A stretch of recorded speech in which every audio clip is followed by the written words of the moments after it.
सांस हम ले रहे हैं, कितनी नेमतें खा रहे हैं। ये हर सांस भी रब की नेमत है। सांस आना भी नेमत, सांस जाना भी नेमत है। सांस आए लेकिन वापस ना बाहर निकले, इंसान एक्सपायर हो जाएगा। बाहर से ऑक्सीजन अंदर ना आए, इंसान एक्सपायर हो जाएगा। लोग कहते हैं मेरे पास है क्या, मैं तो कंगाल हूँ, कल्लाश हूँ, अल्लाह ने फुला को इतना अच्छा कारोबार दिया, इतनी गाड़ियां दी, इतना माल दिया, मेरे पास क्या है। इंसान अपने वजूद पर गौर करे।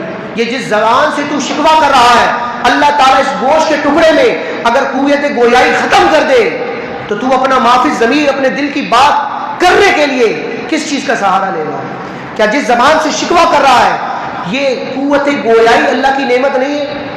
जिन नेमतों को तू देख कर हसद कर रहा है, शिकवा कर रहा है कि फुला को ये मिला, फुला को ये मिला, क्या इस मामूली से चर्बी के हिस्से में, इस आंख के ढेले में अल्लाह ने जो देखने की सलाहियत रखी है, ये देखने की सलाहियत क्या अल्लाह की नेमत नहीं है? तो इंसान अपने वजूद पर ही गौर करे तो उसको बहुत सारी अल्लाह तबारक व तआला की नेमतें नजर आएंगी। सांस का आना, सांस का जाना, ये अल्लाह की नेमत है।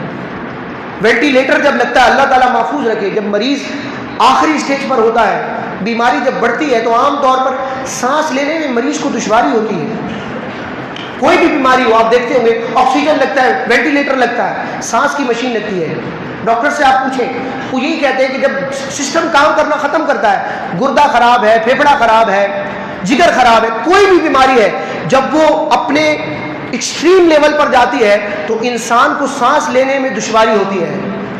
अब उस सांस की रिक्वायरमेंट को पूरा करने के लिए मसनूई सांस की मशीन लगाई जाती है, जिसको वेंटिलेटर कहते हैं। आप जाके हॉस्पिटल में मालूम करें एक दिन वेंटिलेटर का खर्चा कितना है।